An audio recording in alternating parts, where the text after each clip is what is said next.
Hello and welcome to the DRF Plus webinar for contest players brought to you by Daily Racing Form. I'm your host, Peter Thomas Fornatale, joined today by Mike Hogan, who's always bringing viewers great content via these webinars. It's been a little while since I've had the privilege to be on one. Mike, how are you doing today?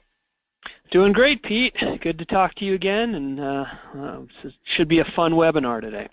I'm hoping so. I'm knowing so. I mean, there's so much good information, and I know that contest players as a group are hungering for it, and I also know that since the new Daily Racing Form Tournaments website launched just a few short weeks ago, that 30% of the players to play on the new DRF platform are new players, and I'm hoping that it's some of those new players in particular, as well as some old standbys, who are joining us here today, because I've gotten a lot of questions via Twitter and for our podcast, the DRF Players podcast that we do typically on Tuesdays and Fridays every week, from newer players asking questions about tools that they can use specifically for tournament play. In particular, I've gotten a lot of questions about turf races and maiden races. And I believe that there are tools within this DRF Plus toolbox that are going to help people be able to evaluate those races quickly and be able to lead them to some price horses, which of course take on all the more importance when you're dealing with the tournament landscape. So Mike, in this webinar, obviously we're going to go over that stuff, but do we want to do a little overview for folks of everything we're going to be talking about? And we'll start with how you can ask questions as we go along here during the webinar. There's a tool you can find right on your screen. You can submit questions. We'll deal with them either as they come up or potentially at the end of the webinar. If you don't get a chance to get your question answered here, Mike and I are both here to help. You can always find us. I think Twitter is probably the easiest way. Mike is at DRF Formulator. I am at Looms Boldly. A lot of these tools that we're going to be going over today, even experienced players, the last time we did a DRF Plus webinar, came back to us after and said, oh my goodness, I didn't even know that was there. I didn't know we had access to this. So it's a lot of information to take in.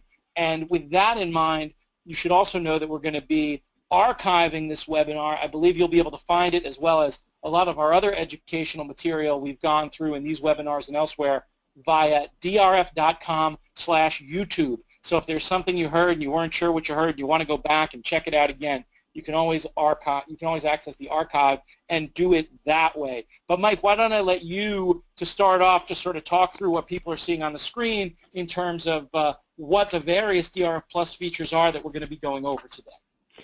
Yeah, exactly. I mean, a lot of people are obviously familiar with DRF Plus as what you need as a subscription to access the race in the premium articles, as well as DRF Live. So that's what people know, or most people think of when they think of DRF Plus. But really, there's so much more that you get, and that's the goal here, is to walk through everything that you do get in DRF Plus that could potentially give you an advantage over the other players in a contest environment that either don't have access to it or don't even realize that they have access to it, that are only looking at the PPs.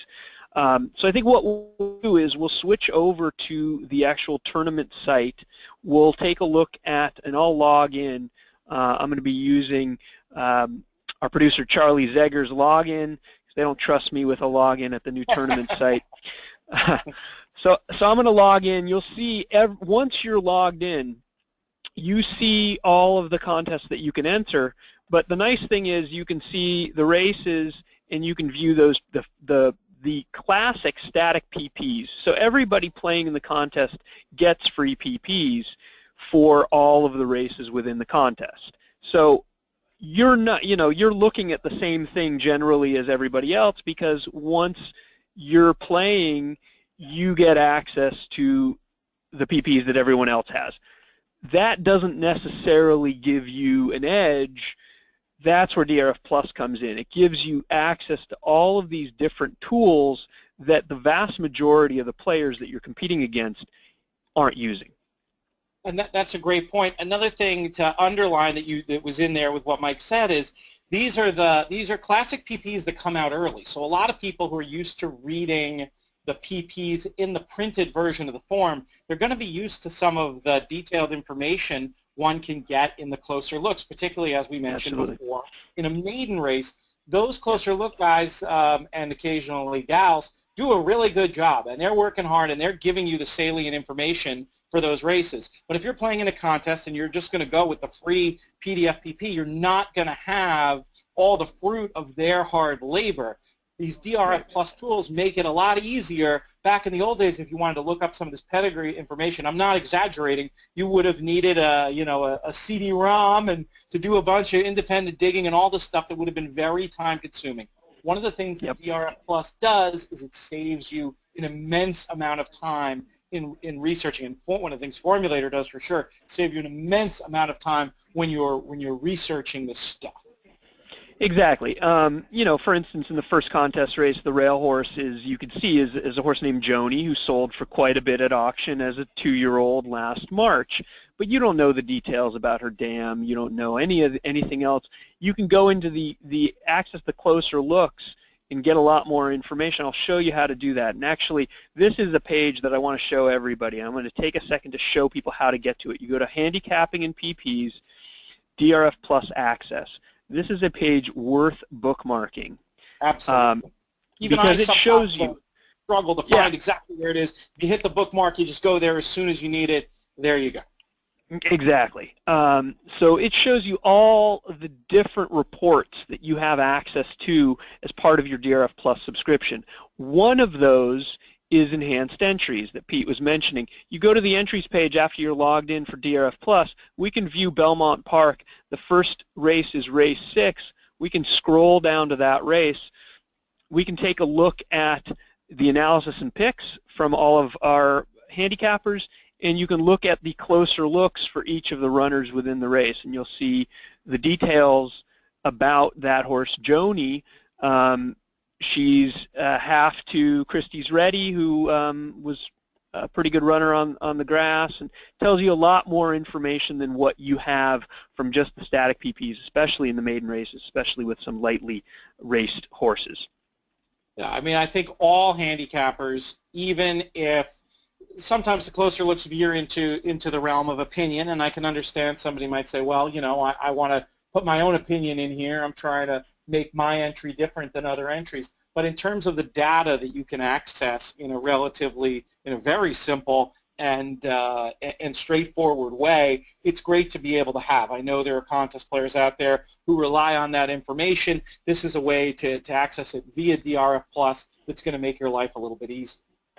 Absolutely. So I'm going to go back. Actually, what I'm going to do is I'm going to keep this as our home landing page, and I'm going to open everything in a new window to take a look at things. So in the contests today, if we go back, you'll see that the races are all among 3 different tracks. Belmont Park, race 6 is the start of it. Then we go to Delaware, we go to Indiana Grand, and we bounce around between those 3 tracks, ending with the 9th at Belmont.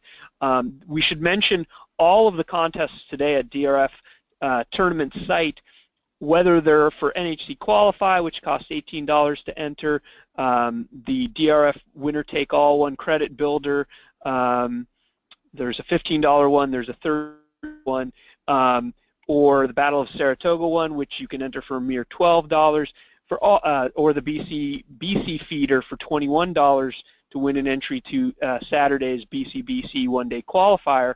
All of these use the exact same 8 races. All of these offer the free PPs. So regardless of which one you want to enter, if you want to take a shot at it today, we're all going to be talking about the exact same races. Couple of quick notes to answer some obvious questions that folks might have.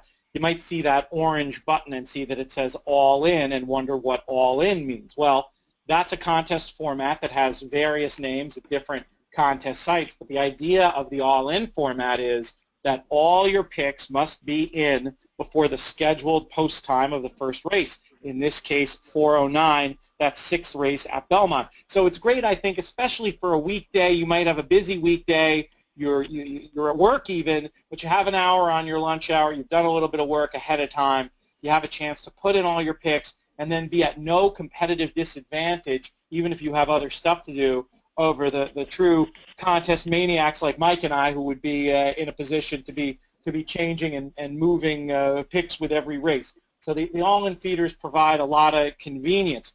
Another question people might have right off the bat is the difference between the credit builders and the feeders. In all instances so far, in all the contests we've run on DRF, a feeder is essentially a qualifier for a qualifier, a pre-qualifier, if you will, kind of like a super satellite in poker. And what you have to do is finish. There's no limit to the amount of players in a feeder in the ones that we've run so far.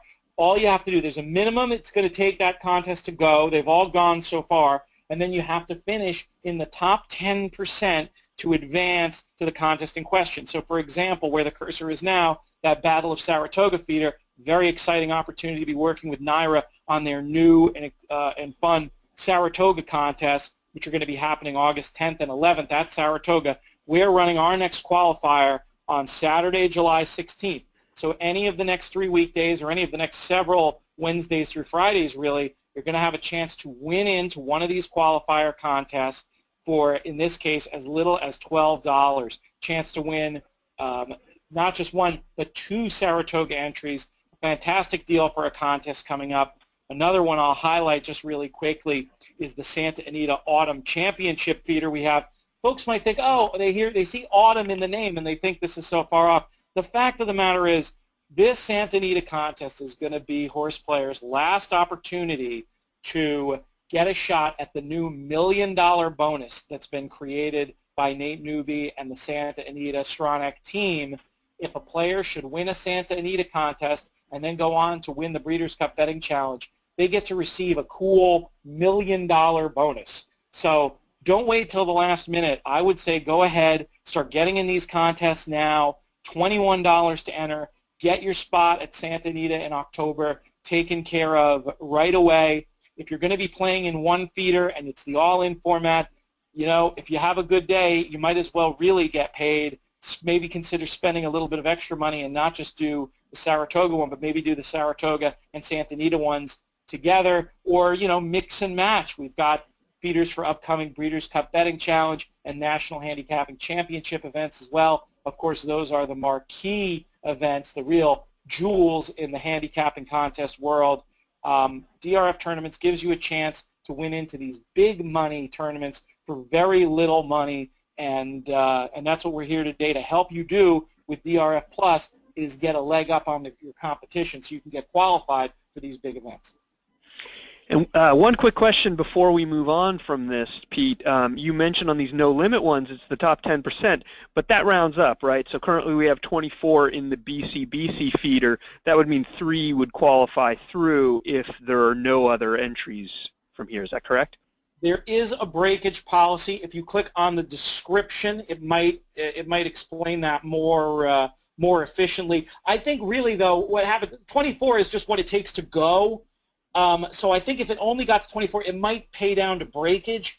Typically, though, you're going to see, you know, I'm pretty sure if you get 45, I think 4 would advance, and then 5 people would get breakage credits. I'm not actually, I should be more 100% sure. I'm pretty sure that's the way that goes. Yeah, it doesn't mention in the little description there, but I think that's how it goes. But don't worry about the 24. That's just the number to make sure that the contest goes. And to this point, we haven't had any trouble making those numbers at all. Gotcha. Sorry to put you on the spot there, and let's move on. All right, let's move back to some of the DRF Plus features. One of the things that I like, especially playing tracks I'm less familiar with, is the winner's books. So there are 3 tracks that we're covering in the contest today: Belmont Park, Delaware Park, and Indiana Grand. You may be familiar with 1, you may be familiar with 2, you're probably not familiar or at least handicapping all 3 regularly. So one of the best places to start is the winner's books. You'll see it's listed by track alphabetically if you wanted. You could look at any track that's run races in the last, I believe it's the last calendar year. So if you wanted to see the Sweetwater County Fair in Wyoming, you'd be happy, you could happily do so. We'll take a look at Belmont Park first. And what this does is it's sorted most recent at the top, and then it scrolls through.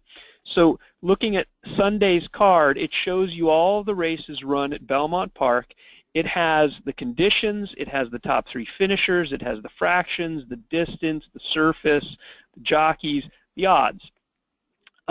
This is particularly useful, and another thing I'll mention is it also has the style of runner, and this is pace is on the lead or within 2 lengths. Mid-pack is, I believe, 2 to 5 lengths back early, and then C is closers, any horses coming from more than 5 lengths off the pace at the first pace call. So this is a very, very good way to just familiarize yourself at a high level with a circuit and see generally, does it favor certain types of horses at certain distances or surfaces, or also are there certain types of races where you are likely to find big long shot winners, whereas others may be more in jockey variety. It's a fantastic way to just kind of get your bearings on the types of races that have been recently run on the circuit. When we did the last DRF Plus webinar, which I'm sure you can archive if you want, but I was so inspired by seeing the winner's book, I started to mess around with sort of a private research application of it. And what I did, you can actually you can't just do a select all, but if you use your cursor, you can select all the text that's in there, and you can cut and paste it into a spreadsheet that, in other words, this text, it doesn't just come up like a block of text, it's tab delineated, and I used it to start doing the most expanded versions of track profiles that I'd ever done before. I love that idea of capturing the style of the first place winner. I decided to take it a step farther. Further, I guess I should say, I added columns to track the styles of the first 3 finishers in each race. Beyond that, rather than just saying what the style was, I went back and looked where those horses were at the first and second calls in the race, and I made a note of that. All of a sudden, you're now in a spreadsheet. You can go ahead and sort it by race distance, like or carve it out. You can make a separate notation for sprints and routes and just look at it by sprints and routes, and all of a sudden you're getting a really next level picture of how different racetracks play. Well, why is this important? Why is this important for a contest player? You're probably not going to do that level of work for the Wednesday feeder. For the Wednesday feeder, you're probably good just looking at the winner's book and looking for any really outstanding trends. But a contest like the National Handicapping Championship, there are players I've interviewed, Michael Bachok, whom I spoke with this week, Jonathan Kinchin, of course, our third co-host on the DRF Players podcast and last year's NHC Tour champion. When it comes to the National Handicapping Championship, they're not spending days, they're spending weeks and months prepping. Now, let's say there's a contest track at the NHC you're not that familiar with. Maybe you're a New York player or a California player. All of a sudden you're dealing with Tampa and Oaklawn and Golden Gate. And by using this winner's book as a starting point, you can get a huge head start on a super-duper detailed track profile. And all it takes is one winner at an event like the NHC, not even necessarily a big price winner, but just to be influenced by one winner that can make the difference in hundreds of thousands of dollars in what you get paid at the end. It's extra work that's worth doing, and DRF Plus gives you the leg up to do it a lot faster. Yeah, and absolutely. And another way I think a lot of those players take a look at it is they look at trends in terms of payouts, and they say, okay, are there certain types of races, either class level or surface, that tend to yield more long shots than others?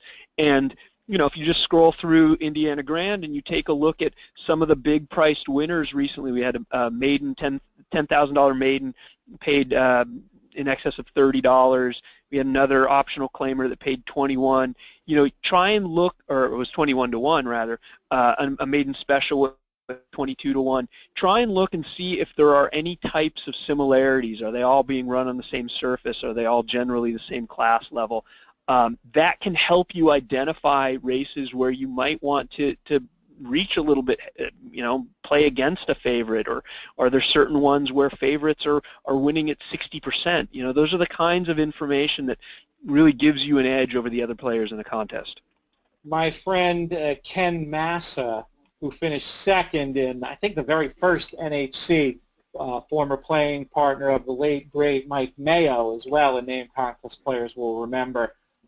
He says one of the keys to successful contest play anytime you're dealing with optional races is you want to be fishing in the right pools. This is the type of tool that can help point you to the right pools to be fishing in. And, I mean, you can go, Mike's point about prices is great. It can also let you see trends in terms of trainers and jockeys. It can let you see even sires who are listed there. Maybe there's a first-year turf sire who you're not that familiar with, and if you're perusing winners books and you see a certain name crop up a few times, maybe you give that horse a little extra attention in the contest, and it helps deliver a big payday. To me, it's one of the most exciting applications. I'd love to even see it expanded in terms of what we do with those winners books. I think it's a great tool for the contest player and a terrific starting point for the kind of research you're going to want to do if you want to take your play to the next level.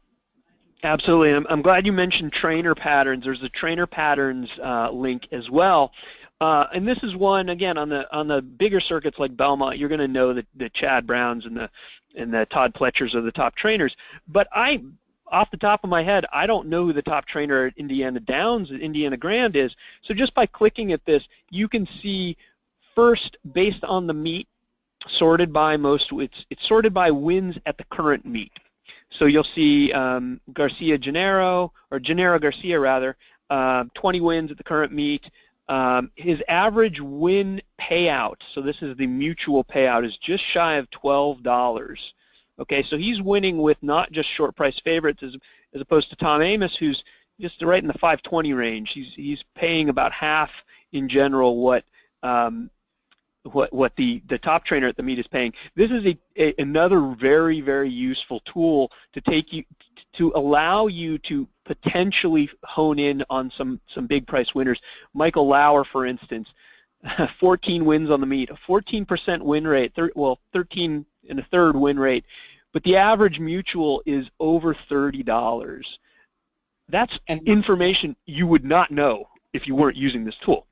No, and you can see, just looking at this at a glance, you see a couple of these very top trainers with very dire numbers in turf races. Now, you've got to figure at a lot of these tracks, some of these trainers, people know they're successful, they're winning at the current meet, their horses are going to take money, and they're not thinking about the fact that Gennaro Garcia is 1 for 28 on the turf, or that Joseph David is 1 for 61 on the turf. It definitely gives you a chance to find some mid-price trappy type horses who you can eliminate from your wagers or from your contest possibility. And of course, in any type of wagering, the ability to eliminate horses, especially favorites, is just as valuable, really, as the ability to find live horses. Again, it's another way you can ensure that you're fishing in the right pools and turn those odds ever in your favor. That's a fantastic point, Pete, and I should note that on the left side of the chart, the ones without the asterisk, this is the current meet. The ones with the asterisk, these are all runners at all tracks over the last 3 years. So if you scroll down, it will show that statistics in North America for starts within the last 3 calendar, 3 years from this date. So it changes daily, it's updated daily. So it's a broader view. You might see, okay, this trainer's doing well or not so well at this current meet. Well, how have they done in the last 3 years with all runners? Obviously Steve Asmussen is going to be the biggest one on this list. It's nice because it gives you both the current meet, but then a much higher level view, much deeper information than what you're going to get in the standard PPs. Yeah, it's an interesting kind of middle ground. It's a great at-a-glance way to get a look at what's going on at a meet in terms of trainers. What I think a lot of players are going to want to do is then take it to the next level and drill down, which you can do with the help of Formulator. Of course, we've had many webinars where we go into the specifics of Formulator. Not going to get too much into that here, other than if you're interested in this type of trainer analysis, this is a great high-level view. and that's just scratching the surface, and you can do much more with a tool like Formulator. Another thing that I think for certain contests especially, all players are going to want to take a look at, but that doesn't diminish the fact that you can accomplish quite a bit merely by looking at DRF Plus. Yeah, and for some of these feeders, you're paying $12 to enter the feeder for the Saratoga contest. Maybe you just want to do that. You get the free PPs. You have DRF Plus. You don't want to necessarily pay the extra for Formulator. You maybe save that for when you qualify and play this weekend. This is a good way to kind of save some money if you're on a budget and you already have DRF Plus. It's kind of a nice middle ground. I think that's a smart way of putting it. Let's take a look at another report that I really love. There's a couple reports in here that I think are really cool, especially for contest players. You mentioned the NHC, Pete, where you're playing, you got to focus on 8 different tracks. Some you might not necessarily be that familiar with. Every day at 3:30 on prior to the race day, there's a file posted for the positive ROI report and the key race report. We'll look at the positive ROI one first. So we're going to focus on today's card. And the nice thing is and I'll zoom in a little so we can see it a little bit better. It starts with the top 10 trainer angles, and this is by ROI. And there's a minimum here. It has to be 20 starts from, and all of this is within the last calendar year plus the previous, so the current calendar year plus the previous year. So it's always January 1 of last year. So right now we're almost exactly 18 months in.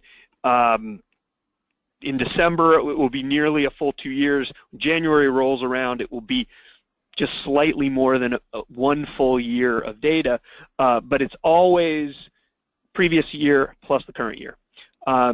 So it's nice. It's not showing you trends of the trainer might be 1 for 40, but that one winner paid $200. It's going to filter out that sort of stuff. It has baseline win percentage as well as minimum starts, and all of these ROIs are of course in the positive territory, which is based on a single $2 win bet. So anything above $2 means you're making a profit off of it. It's a great way to sort of outsource some of the digging that you have to do if you're a trainer angle handicapper. I use Formulator immensely, mostly when I'm doing research type projects though, maybe before a meet, something like that. I'm not always doing all the digging on every horse in every race. I have certain things I've noticed over time and I gravitate towards those. For someone like me, I should really be looking at this every day because some of these things are going to just leap out to you as things you want to be paying extra attention to. You can just see the power of some of the numbers. In some instances, you might say, okay, that fits what I know about this person. It's not going to change the way that I'm looking at it. But in other instances, especially at a track that's not your main circuit, it's at the very least going to guide you to a place where you know a certain trainer angle that you should look twice at. Absolutely, and one of the things I like about this report, obviously I use Formulator to dive deeper and take a look at the individual runners and combine these angles, but one of the nice things about it is when you get 2 angles on the same horse, and you'll see before we even scroll, and it's one of the contest races, the 8th at Belmont, all day long, the top angle of all trainer angles is Danny Gargan stretching out from a sprint to a route, 43%, $4.32 ROI. Well, you'll notice that the 6th is also Danny Gargan in allowance races for all day long. So you'll see it's not just this, he's also winning at this exact class level that we're talking about today, 329 ROI, 25% win rate. So it's not like he's just winning with cheap claimers, he's winning with horses that fit the condition of what we're looking at today. That is going to make me look twice at whatever the horse is. Whether I like the horse, it's going to make me upgrade them. Whether I had dismissed them at first, it's going to make me take a second look. Well, that's a good way of looking at it. You can see below the trainer jockey combinations. That's another way. I think very quickly you can maybe get a sense of which one of those are significant. It's something we talk about a lot on the podcast when we're handicapping the publichandicapper.com races, which we do every Friday on the show. it's not that there's necessarily some sort of magic sauce between a certain trainer and a certain jockey, but in many instances you will see certain trainers, when they have one that they know is really ready to run, they reach out to a certain rider as if they did, they don't want to waste a call. They're going to somebody who they go to when their mounts are live, and it can tip their hand in the poker game that is horse racing, and it's the kind of thing that can point you in a direction. Yeah, absolutely. I mean, and I don't know who G. McLean and Jay Flores are, but just noting that on the current year, they're 21 for 39 with a nearly $5 ROI. That makes me think, wow, no matter what they're doing, 4 for their last 5, that's staggering. I don't know where FMT is, but it's the what Fairmount? Fairmount. I'm Fairmount, guessing. yeah, very very possibly. So after these, which are obviously the top ones for any of the runners entered for the current day, it scrolls through by track, and we'll go to Belmont Park, which is of course in part of the contest. Right below it is Delaware Park. Unfortunately, none of the Delaware races have positive ROI angles that show up on this report. But for Belmont, there are a few. Race 6, 7, 8, and 9, I believe, are all part of our contest races. And one of the ones that jumped out, we mentioned all day long, count on me, there are 5 Danny Gargan angles that are positive that match what this horse is doing today. Makes me think, even without handicapping on PPs, this is one you're going to want to not necessarily include. I don't even know what the price is, but certainly not take a shot against if this is a favorite or if this is an 8-to-1 shot. This is the kind of contest play that might even be a blind contest play. Yeah, we've also talked about many times, especially in an all-mandatory contest, obviously all the feeders, we're picking the races for you, and you need to make a selection.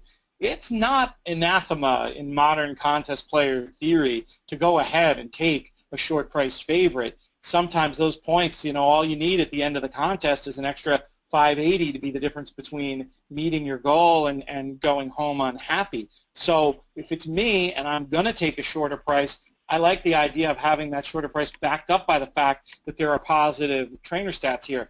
Probably not going to be able to get it done with all favorites, though in truth in some shorter field formats like those 11-runner winner-take-all credit builders we're running, it's not impossible.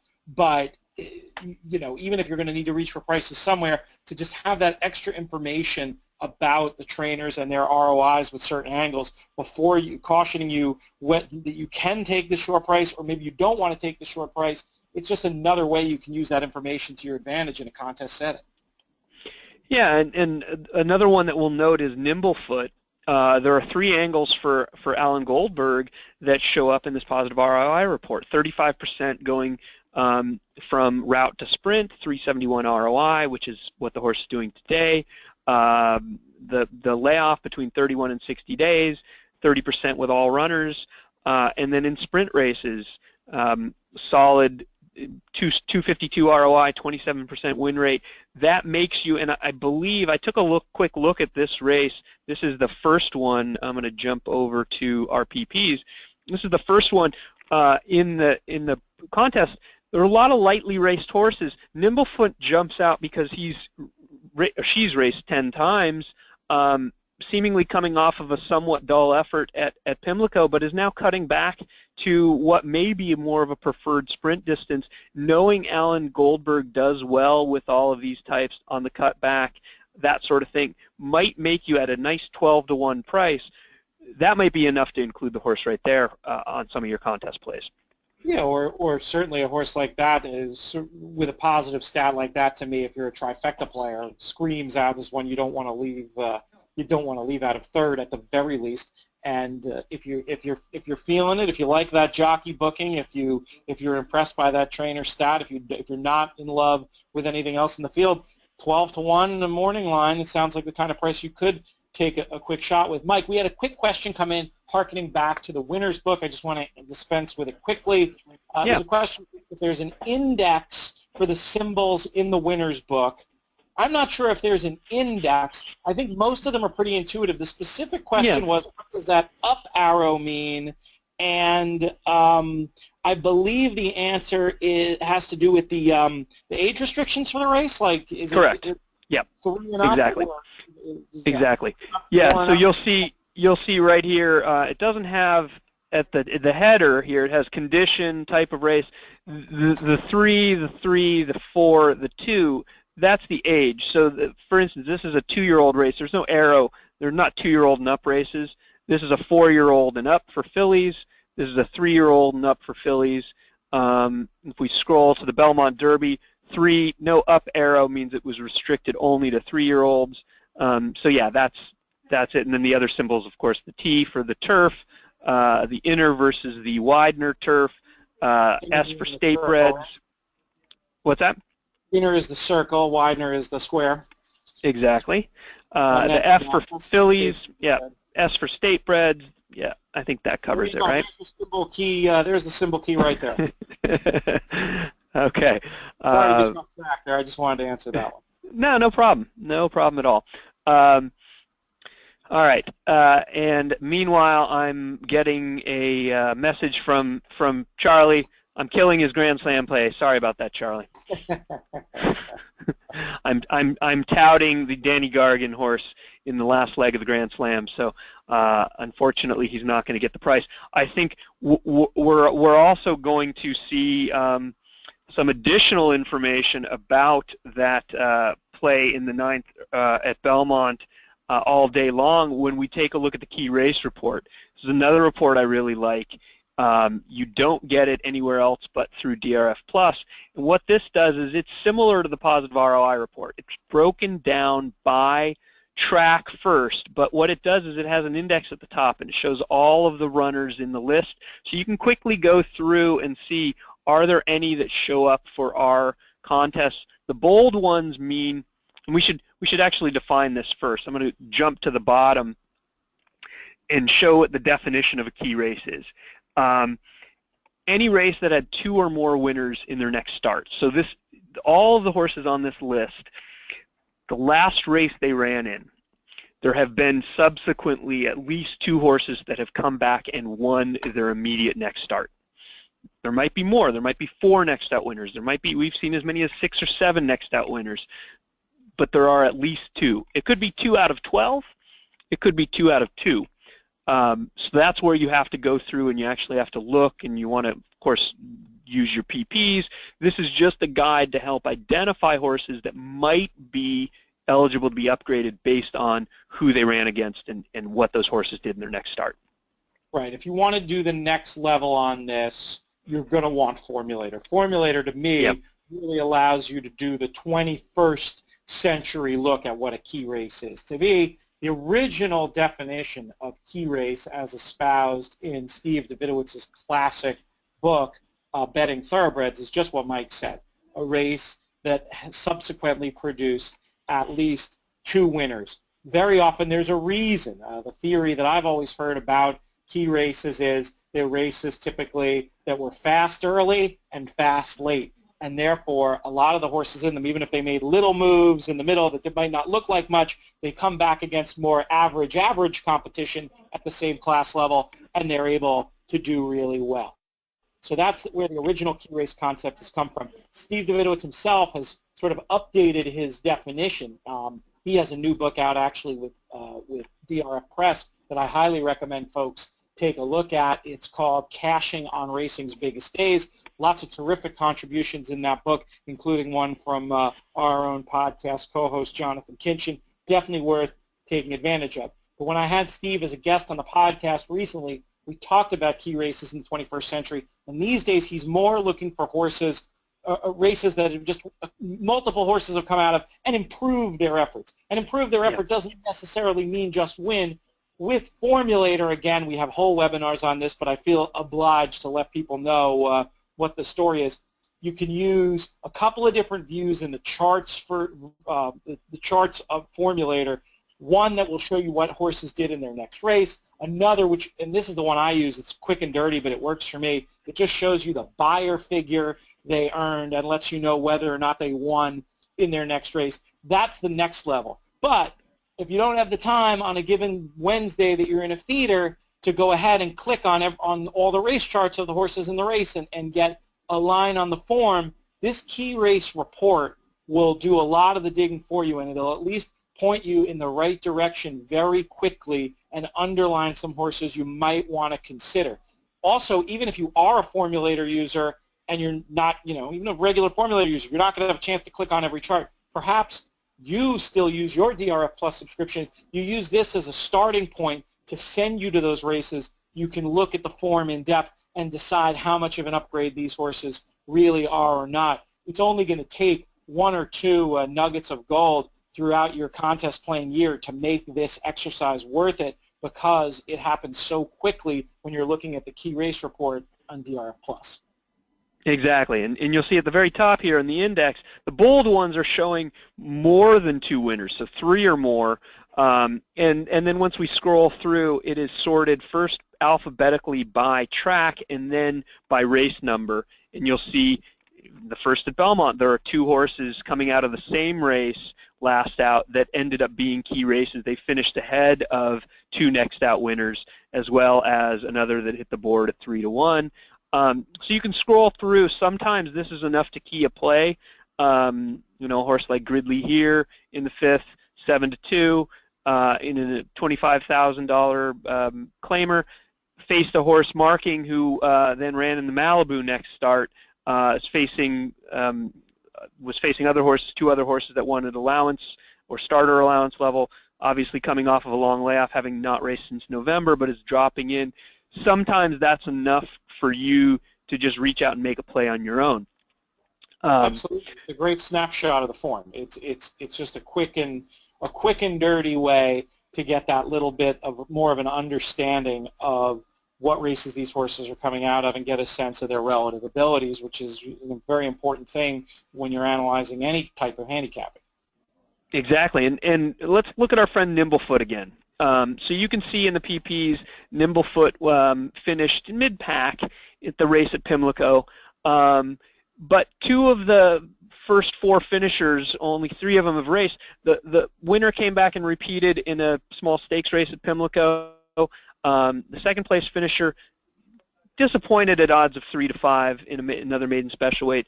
The horse that ran 4th dropped into a maiden claimer and won easily at odds of 3-5. You had a couple others that hit the board. This one ran 2nd. So many of these horses were, of course, short prices and expected to run well, but the race seemingly has decent form, and especially the ones that finished ahead of Nimblefoot generally ran well in their next start. Makes me think that the class level of that, even though it came at Pimlico, was a decent race. Just that information, Mike, to me is significant that so many of the horses in that field, they were good enough that at least, even if they were dropping, they got bet the next time. It shows to me that they had some modicum of ability. This isn't a case of a horse racing against nobody. This is a case of a horse racing in a race that was probably, almost definitely, I'd say, above average for the level. That's the kind of thing that can help give you an excuse/line on the form. Right, and we've already seen the Alan Goldberg stats as a 12-1 horse against a bunch of lightly raced ones. This is one I would probably lean on if I were playing in the contest today. But then again, take that with a grain of salt because I'm not one of the top contest players. Still, it's good to know what your thoughts are, Mike. We've given out plenty of winners over the last couple of years on the show, and people want your opinion. So don't hold back. And let's scroll through. We see another key race that All Day Long is coming out of. We talked about All Day Long already due to the gaudy stats for Danny Gargan. 2 of the horses that finished ahead of All Day Long came back to win at allowance level, essentially at the same level, N1X. Short prices, but ran decent, mid-70s buyer for all top 3 finishers. This is the ones that, I look at it this way, the ones that beat the horse that we're looking at today, if they improved, that's fine. They finished ahead of them. They may very well be better horses. I like to see ones that the horse ran ahead of but then came back and ran well. That's one we have with an example of a runner in the 9th race, Pound Sterling, 15-1 on the morning line, $40,000 maiden claimer, came out of a similar race at Monmouth on June 3rd. The top 2 finishers both won. This horse ran 3rd. The horse that she finished immediately ahead of, Our Known Fact, came back to win as well. A couple others, 3 others hit the board, in fact. Sure, some of them were short prices, but again, as Pete said, it means the form of this race was pretty strong, and the bettors, everybody in this race, regardless of where they showed up next, took some money because they all looked like decent competitors coming into this race and ran well afterwards. That's the kind of thing that I might take an extra long look at a horse like Pound Sterling in the 9th race. Yeah, it's an interesting point. I mean, I think what this might be telling us a little bit is about the strength or incredible lack thereof of the maiden claiming ranks at Monmouth, and it might be a whole different ballgame at Belmont, but still, it's good information to have, and it's something that you could possibly use to go ahead and make a play. Absolutely, and in fact, here's one of the things that we can do. I'm going to jump back to our tools. We can use the chart archive. This is another really, really good feature, especially if you're doing research. But even if you're not, if you're doing research, you want to look at all of the race charts for Saratoga, say. You're prepping for the Saratoga meet. You want to look at every race chart for Saratoga last year. You can do so through here. That's fantastically useful.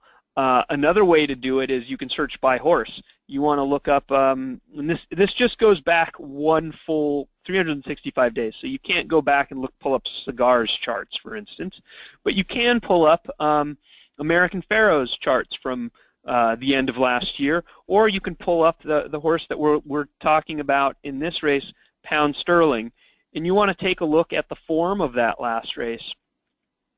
You can do so. That was the Monmouth race, had been running at Gulfstream, so even without looking at the PPs, you can see where a horse had been and has run in their previous starts. So this race at Monmouth, we can see the horse that was on the lead. We know Our Known Fact came back to win next out, dueled with this other horse, Lost Sonnet. I don't believe Lost Sonnet won next out, but you can see how all of the runners in the race came back. You can see the full comment line. You can see you get a lot more detail than what you get, obviously, in just the standard classic PPs that you get for free. You can use it almost like a baby version of Formulator to go and take a closer look at those races. I love the idea of the access to that archive for a whole meet, with a meet like Saratoga coming up.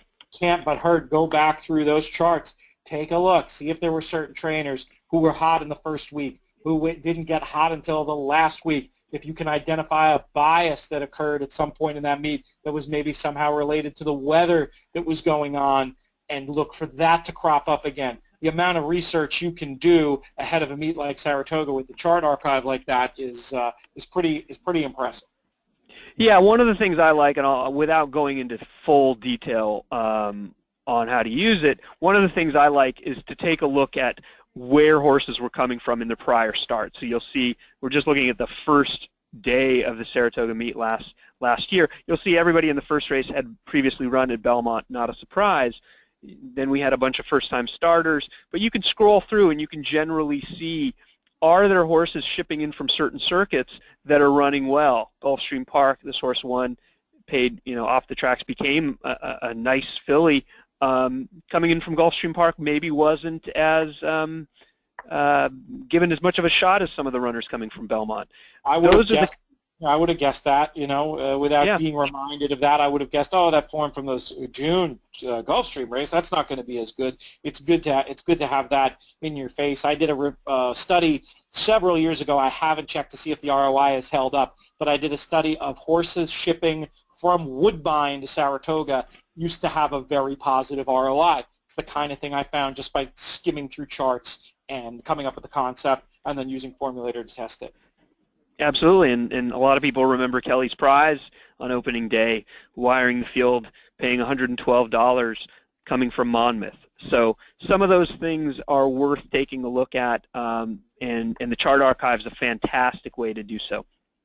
All right, Mike, we are running out of time here. I'm going to put out a quick last call for questions. We can hopefully get to one or two. I know we have a couple of other things we want to look at in terms of the debut reports, and I would like to at least quickly show the Breeze Figs. I think they're a really cool tool for contest players when you're looking at workouts, first-time starters and their workouts.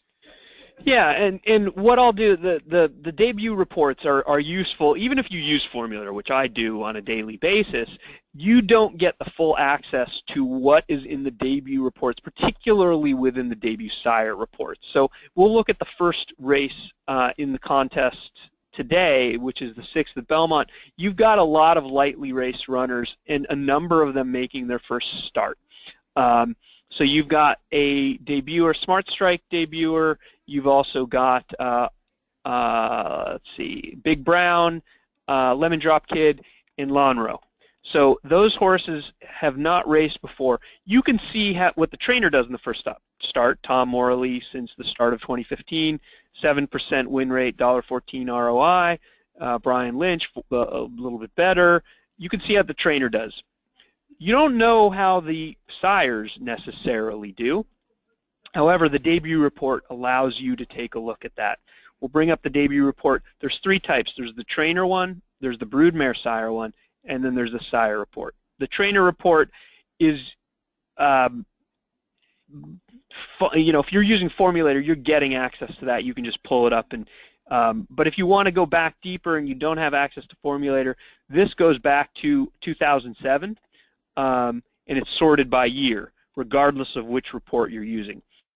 Looking at the debut sire, what it's doing is for the current calendar year, so starting in 2016, it's a PDF of all of the sires that have had at least one horse win their debut in 2016. If that makes sense. So if you're seeing a sire, if you're looking for a sire and they're not on this list, it means they have not had a horse win a debut in the current year. Yeah, I guess you have to kind of do it that way. It's a little tricky because you don't know necessarily if you're talking 0 for 3 or 0 for 30, but right. I think people can kind of intuit that from a variety of other sources. Right, exactly. But the nice thing about it is, and we'll take a look, we'll jump to Big Brown. Big Brown was one of the horses we were looking at. The nice thing about it is it lists Big Brown's stats with debuters. 3 for 22, 2 others hit the board, 14% win rate, $1.84 ROI. But it also shows you his stats with all runners in 2016, which is pretty cool, especially if you're a pedigree person like I am.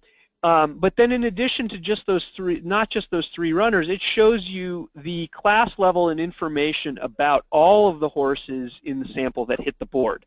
So you can see, are they generally on dirt, turf, sprinting, 3-year-olds, older horses, what kind of prices they are. Sure, this horse ran 3rd, but was at 48 to 1. Are they generally horses that are well bet? Are they generally horses that are big long shots? And that can be very useful in a contest environment. What a research tool that is, just to familiarize yourself, especially a meet like Saratoga. I should spend more time going over that than I do. I love your point, Mike, about seeing the ones who outrun their odds. Boy, those Big Brown stats are pretty impressive, huh? Yeah, and on the flip side, you can sometimes find ones, really, really good sires. I'm gonna see if I can find it in here. One of my favorite ones is, he might not even be on the list because he might not have he is 1 for 22, English Channel. If you go back and look at everyone, 2015, 2014, 2013, I think many years English Channel 1 for 35, 1 for 42. Obviously, he wins at a lot higher rate, and he gets a lot of good stakes runners, especially on the turf. But regardless of who's training them, regardless of where they're showing up, for whatever reason, English Channel horses rarely win first out. They're just not precocious. They're not. Not unlike him. It makes sense. Grass horse, route horse. These are not precocious going to outsprint you the way that wins 2-year-old, especially early season 2-year-old races. They're not built that way. You're going to want to look for them when they stretch out. You're going to want to look for them when they hit turf, and you shouldn't hold those early races against them. Just knowing that and seeing it in black and white, it just helps you do what we always talk about on the podcast when we're handicapping races: understand the story of a particular horse. This sire report's a great tool for doing that. Yeah, absolutely. Another one I love, bet flatter 2-year-olds first out. Flatter first out for whatever reason, he's the opposite. Very precocious. You're getting a 367 ROI with all flatter debuters this year compared to his $1.45 ROI for all runners. This is the kind of gold that can help you, even without the closer looks, without knowing anything else, help you make a play especially in a contest environment, with some nice confidence. It's a great point, and it's not like people think of, oh, who's a great sire for precocity. Flatter, for me, is not one of the names that pops into mind right away. It's absolutely information you can use to help you out in a contest setting or just in your plays at the windows. All right, so we only have a few minutes left.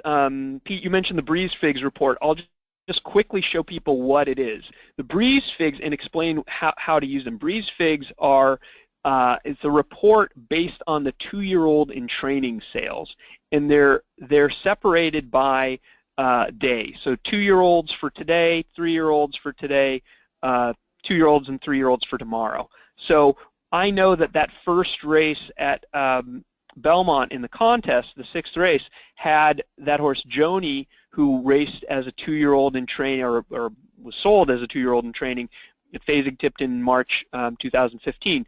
Granted, that was, 16 months ago, but you can see the Breeze Fig report. So this is a group of people that go around to all the sales.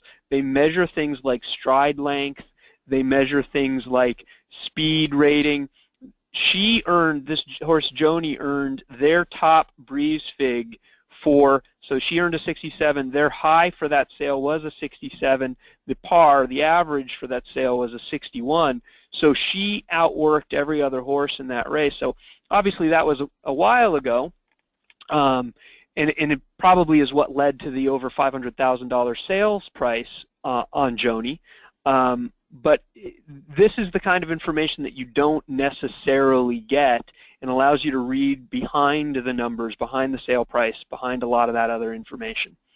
The next level of this type of stuff is a lot of those sales companies will have, you can find the videos. You sometimes see Maggie Wolfendale on the NYRA broadcast, or Andy Serling talking about watching those videos. This might point you to some horses to watch and help you, especially when the works are more recent.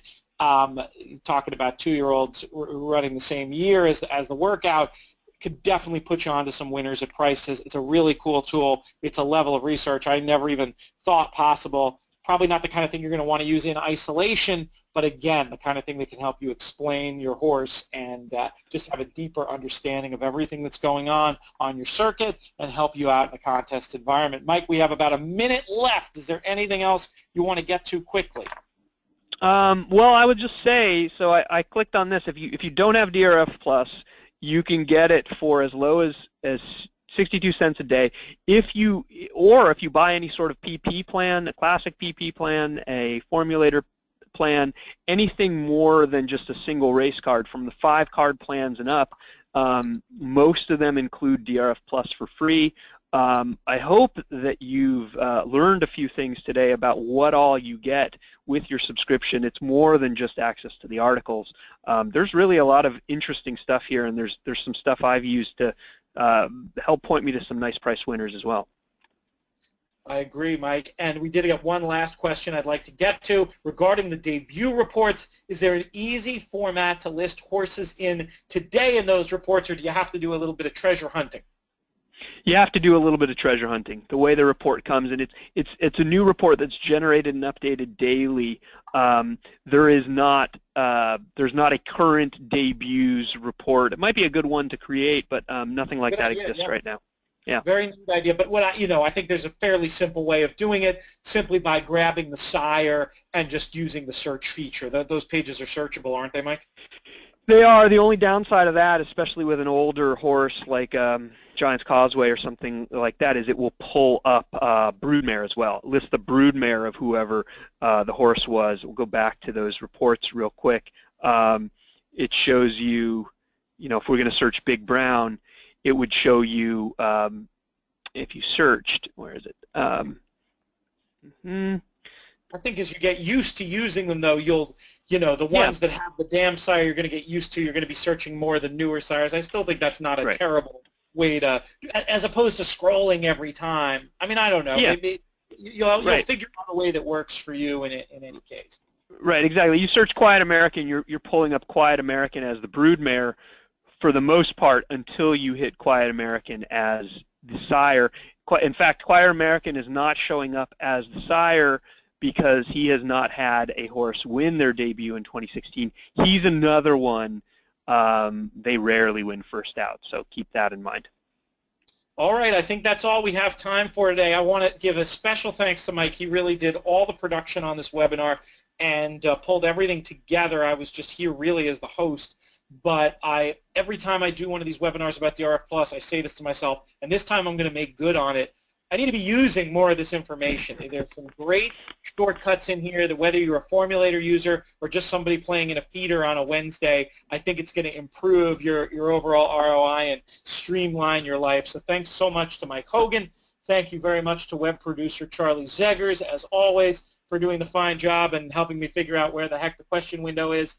And I want to thank everybody for joining us today. You've been watching a webinar produced by DRF.com.